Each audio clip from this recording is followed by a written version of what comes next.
Знаете ли защо Бог не ни казва много неща? Защото, честно казано, мистерия е това, което прави живота вълнуващ.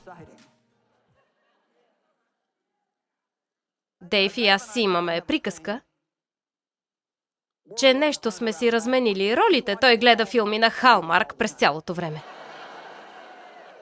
А аз, Бог да ги благослови, но не мога да гледам нещо, чийто край ми е ясен 5 минути след като започне. Не се справям добре с това. А в Халмарк, не знам дали сте забелязали, но целувката винаги идва в последната сцена.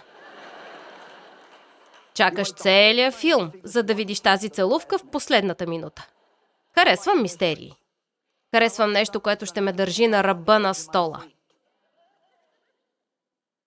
И онзи ден си мислех за това. Мисля, че това е част от причината, поради която Бог не ни казва всички тези неща, които бихме искали да знаем, защото има мистерии. Тайната на вековете е Христос в мен, надеждата на славата. Колко от вас са съгласни, че Бог е малко загадъчен? Можете да го попитате каквото си поискате, но на много неща той няма да ви отговори. А за някои от нещата, които питате, вероятно е по-добре да се радвате, че не ви отговаря, защото може да не ви хареса отговора.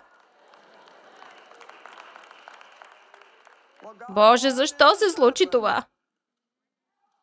Ами, защото ти...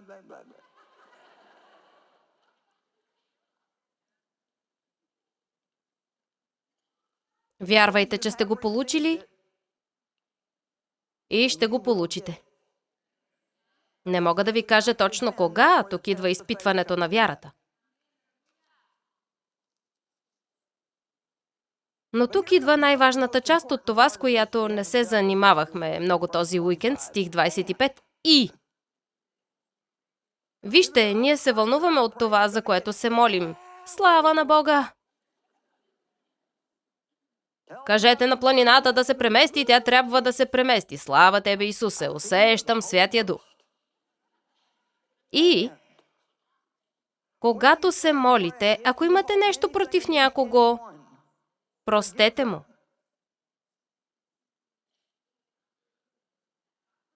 Къде са възклицанията сега?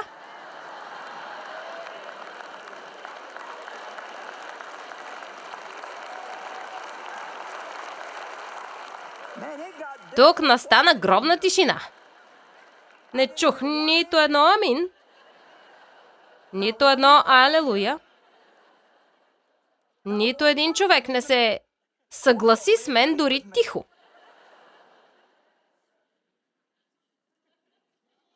Това е един от най-важните стихове в Библията. И когато се молите, ако имате нещо против някого, нещо срещу някого, нямате право да се ядосвате дори на пощата.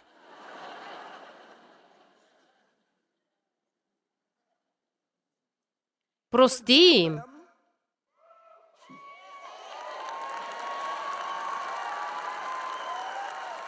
Да, сега го разбирате. Простете им, за да ви прости греховете вашият небесен Отец. Как иначе бихме го разбрали, ако не е буквално? Ако не ти простя, Бог няма да прости на мен. Това е страшно. Не е ли това, което казва? Знаете ли колко много ядосани християни има?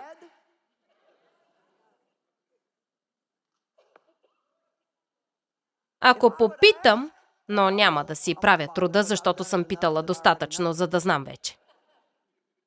Ако попитам колко от вас са ядосани на някого, ще кажа, че 60-80% от хората тук в момента са ядосани на някого.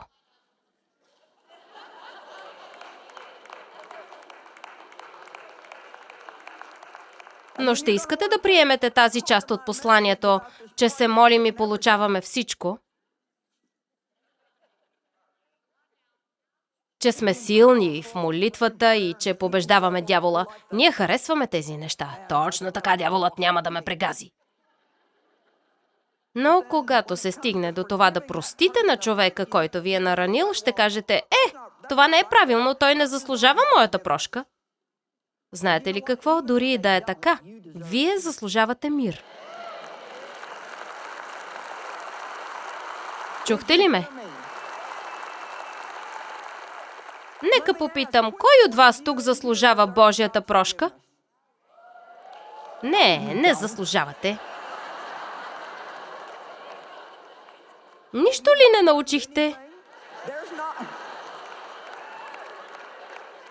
Чарлз, половината от хората вдигнаха ръка. Не заслужаваме нищо от това, което Бог ни дава.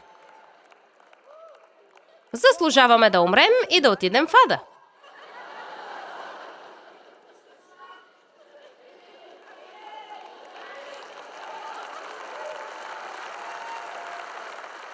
Не заслужаваме Божията прошка, но Той е милостив, добър и любящ и ни прощава.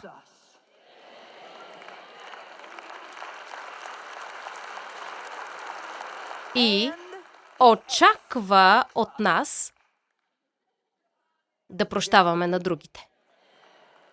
Той казва, че ако не го направим, няма да ни прости. Бих могла просто да кажа амин, да се прибера вкъщи и да ви оставя с този стих, за да видя какво ще направите с него. Ти просто не знаеш какво са ми причинили.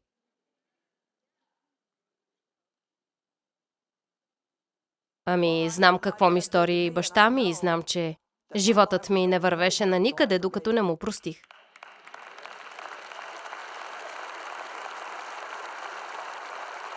И ще ви кажа нещо, което ще ви помогне да го направите. Запомнете това, което ми помогна. Бог ми каза следното: наранените хора нараняват хората.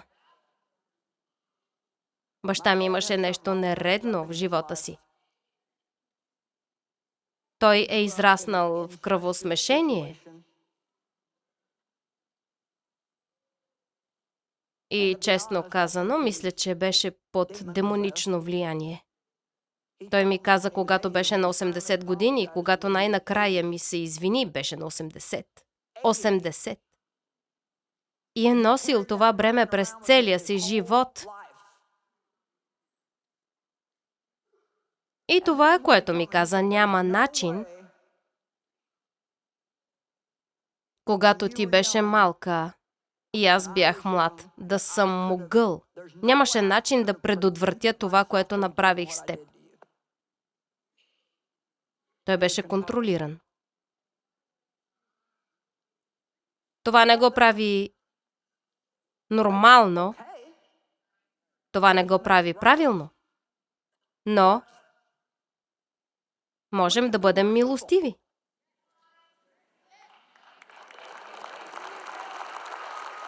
Какво предпочитате, да сте милостиви или ядосани? И тук отново се сблъскваме с проблеми. Казвате: опитах се да му простя. Но тук отново намесваме чувствата. Можете да се молите: Боже, в името на Исус прощавам му, Господи, прощавам му, искам да му простя, помогни ми да простя. Аз му прощавам. И следващия път, когато го видите, да искате да го ударите в лицето. Така че сега ме послушайте.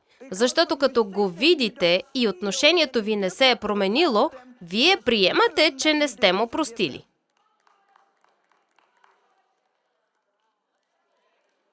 Няма да си тръгна, докато не го разберете. Но ако вземете решение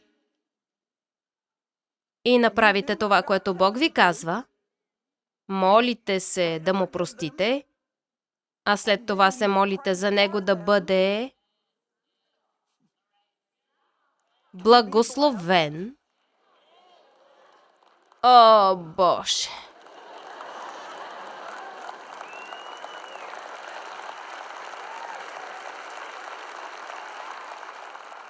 Ще бъда честна с вас. Казах на Бог: не искам той да бъде благословен. Но вижте какво. Когато се молите Бог да благослови някого, който ви е наранил, това не означава, че той ще му даде нова кола или нова къща. Първото нещо, с което той може да ги благослови, е истината.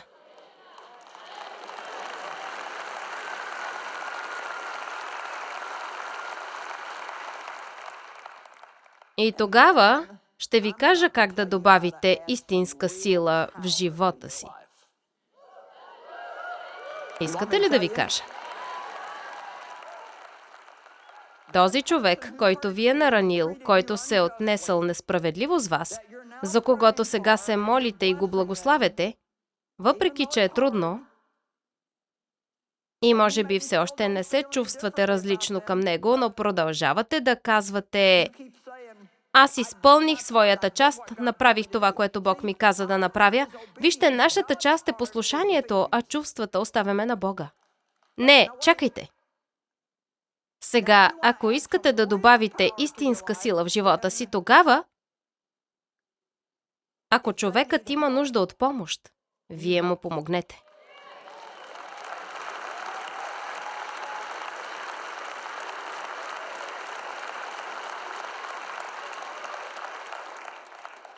Нека само да кажем, Чарлз, че си бил пастор на тази църква през всичките тези години и си работил толкова много, и да кажем, че някой от твоя персонал, и това няма да се случи, аз просто си измислям, някой от твоя персонал, на когото си имал доверие, когото си обичал и наставлявал, отива зад гърба ти и разпалва раздори. И така той напуска, взема със себе си около 60-70 души и основава църква в края на улицата. Човече, това ще боли, боли и боли. И първото изкушение ще бъде да се ядосаш. Но ще ти кажа какво можеш да направиш. Може да им купиш озвучителна система. Още не се усмихваш. Ето, искате ли да знаете как да прекъснете властта на дявола над живота си?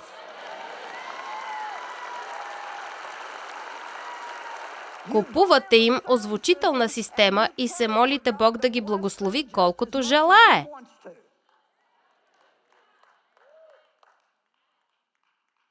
И нито за миг не си мислете, че някой може да се отнася зле с вас и да успее.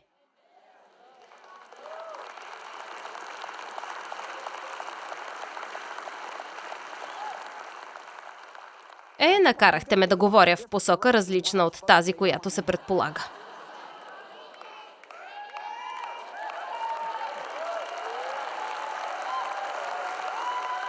Бог казва, че ако му се подчиняваме, той ще бъде враг на нашите врагове.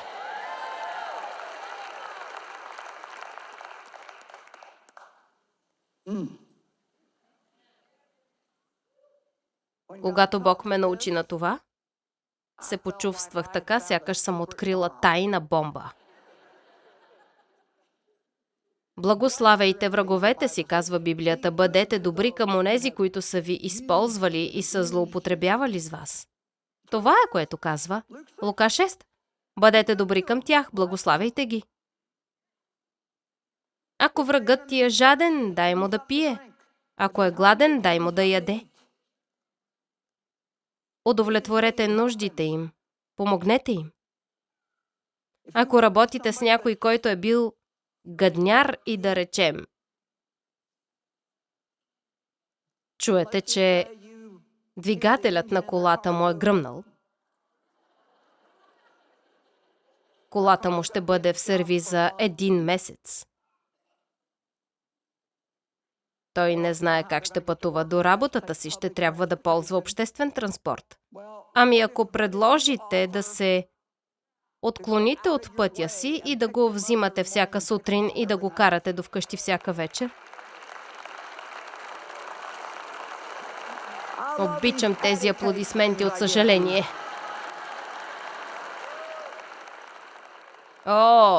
Това би било болезнено. Би било толкова трудно. Но всеки път, когато правите правилното нещо, което е трудно, вие растете. Растете.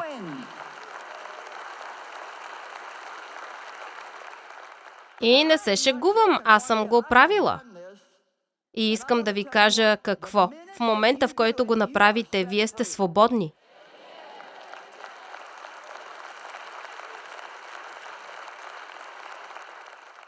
Казвате, аз просто не мога да го направя. Да, можете. Защото Библията не би ни казала да го направим, ако не ни е по силите. Няма нещо, което Бог да ни казва да направим и ние да не можем. И всичко, което Бог ни казва да направим, е за наше добро.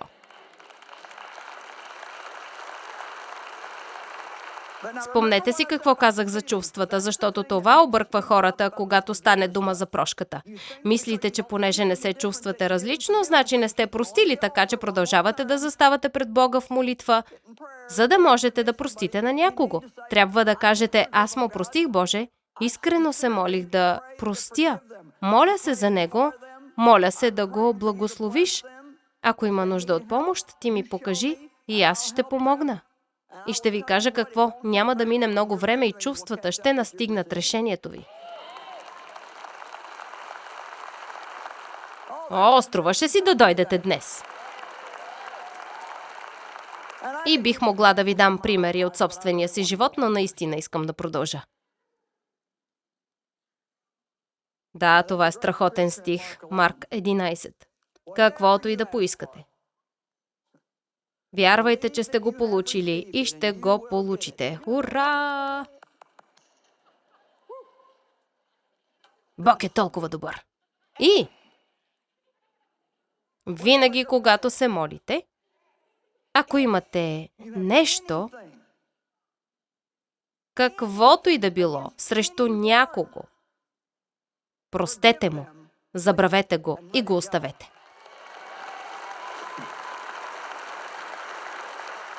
Така че вашият небесен Отец да ви прости греховете и прегрешенията ви. Искам да ви кажа нещо. Това, за което ви говоря в момента, е причината църквата да е толкова слаба. Чета книгата Деяния и знам това, защото съм я чела и преди. Причината, поради която те са имали силата да вършат такива чудеса, е, че са били в единство. Те не се ядосваха един на друг и не се мразеха. Те продадоха всичките си вещи и имаха всичко общо. Те се грижеха, никой да няма нужда, грижеха се един за друг, жертваха се един за друг. Искам да кажа, че в онези дни, ако излъжеш Святия Дух, падаш мъртъв. Вероятно, днес това би ни и дошло добре. Знаете ли защо? И не се шегувам. Знаете ли какво липсва? Страх от Бога.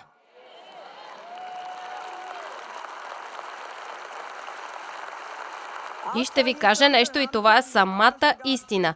Щях да бъда тук, където се намирам в живота си сега и това, което Бог ми позволява да правя. Знам, че предизвиква омразата на дявола. И не мога да си правя каквото искам и да остана жива. И бих се страхувала да тая непростителност. Знаете ли защо? Защото знам, че е така. Бих отворила врата за врага да ми навреди. Може да не сте съгласни с това, но ви казвам, че аз го вярвам. Вярвам, че сме отговорни за това, което знаем.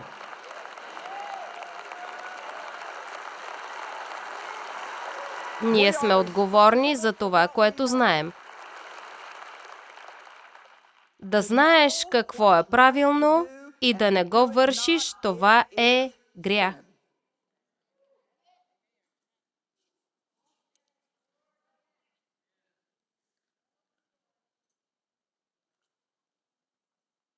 Вижте, говоря ви така, защото ме е грижа за вас.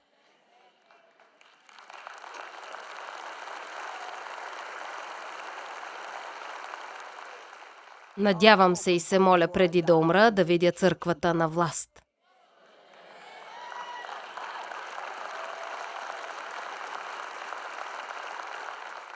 Иска ми се хората да се боят да не се подчиняват на Бога. С правилния мотив. Не се страхувайте, че Бог ще ви нарани, а просто изпитвайте благоговение и страхопочитание, че Бог е толкова страхотен, могъщ и силен, Тази сутрин четох, не, вчера, за това, че когато Бог беше на планината и даваше заповедите на Моисей, никой не можеше дори да се докосне до планината. Ако някое животно се доближеше до планината, то щеше да умре. Защото Божията святост беше там. И когато Бог се яви в горящия храст на Моисей, той каза: събуй обувките от краката си, защото земята, на която стоише, свята. А ние отиваме на църква, седим там и докато пасторът проповядва, чатим с приятелите си.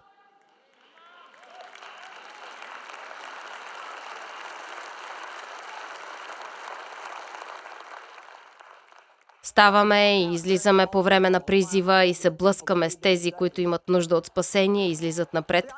Вижте, сега мога да кажа какво искам. Имам 10 минути, напускам града.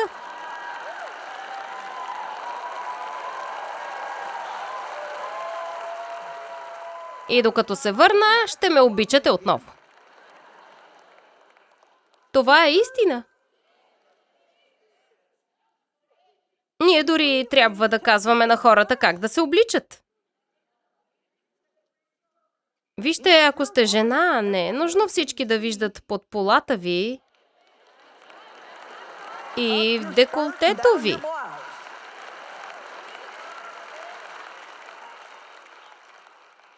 Това е мода. Спомням си, че пробвах една рокля в един магазин и имаше цепка, която стигаше точно до тук. Казах: това не става, а дамата каза: о, скъпа, на теб ти отива, модерно е. Там, където работя, не е модерно.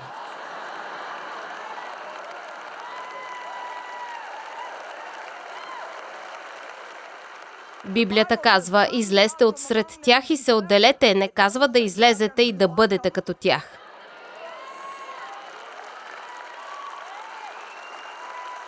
И моето лично мнение е, че пасторите трябва да казват на хората тези неща. Защото, честно казано, понякога хората просто не знаят. Родителите им не са ги научили, никой не ги е научил. И ние трябва да бъдем практични в църквата и да учим хората на неща, които ще ги държат в правилната посока.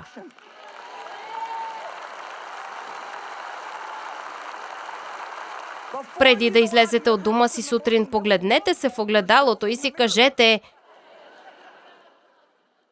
приличам ли на благочестива жена? И това не означава: ето, аз се обличам стилно. Но можеш